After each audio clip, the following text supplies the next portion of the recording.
Hi friends, welcome to our YouTube channel Shekhar గడ్ official. ముందైతే మన వీడియోకి ఒక లైక్ వేసుకోండి. అండ్ ఇప్పుడే నేను బిగ్ బాస్ ప్రోమో అయితే చూశాను. ప్రోమో చూసిన తర్వాత నాకైతే ఫ్యూజులు ఎగిరే. అసలు ఏం జరిగింది ఏంటి అనేది చాలా క్లారిటీగా చెప్తాను. స్కిప్ చేయకుండా ఈ వీడియో చివరి వరకు చూడండి. మాస్క్ మ్యాన్ అయితే నిజంగా చాలా ఫైర్ మీద ఉన్నాడు భయ్య. మామూలుగా కాదు, ఎవరు ఏం చెప్పినా వినే ప్రసక్తే లేదు. మాస్క్ మ్యాన్కి ఏం జరిగితే అదే, ఏమనిపిస్తే అదే చేసుకుంటూ వెళ్ళిపోతున్నాడు. అసలు స్టార్టింగ్ ఏం జరిగిందంటే ప్రోమో ఓపెనింగ్లో ఇమానీలో కామెడీతో స్టార్ట్ అవుద్ది. అండ్ కింద గార్డెన్ ఏరియాలో మొత్తం స్క్రాప్ అంతా ఉంటుంది. అది క్లీన్ చేయడానికి ఎంత టైం పట్టుద్ది అని ఇమాన్యుయల్కి మన బిగ్ బాస్ అడుగుతాడు.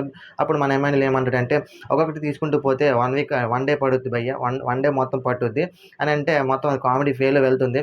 అయితే మనోడు ఇంకా కామెడీ ఎక్స్టెండ్ చేద్దామని మన మాస్క్ మ్యాన్కి గుండొంకులు అంటాడు. దానికి మనోడు ఫైర్ అవుతూ బాడీ షేమింగ్ ఆపు, గుండొంకులు ఏంటి, నేను అంకుల్లా కనిపిస్తున్నాను అని ఫైర్ అవుతాడు ఫుల్గా. నేను ఏదో సరదాగా అన్నాను, సారీ కూడా చెప్పానంటే నేను కూడా ఏదో ఒకటి అని సారీ చెప్తే ఊరుకుంటావా అని మాస్క్ మ్యాన్ ఇంకా ఫైర్ అవుతాడు.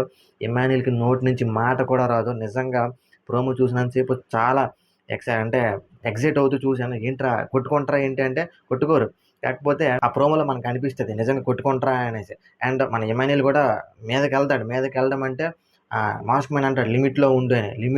లిమిట్ ఏంటి, మనం ఇక్కడికి వచ్చింది గేమ్ ఆడటం కోసం. అండ్ ఆ వేలోనే నేను ఫన్ చేశాను, దానికి నువ్వు లిమిట్ అది ఇది అంటే ఎలా అవుద్ది అని ఇమాన్యుల్ కూడా ఫైర్ అవుతాడు.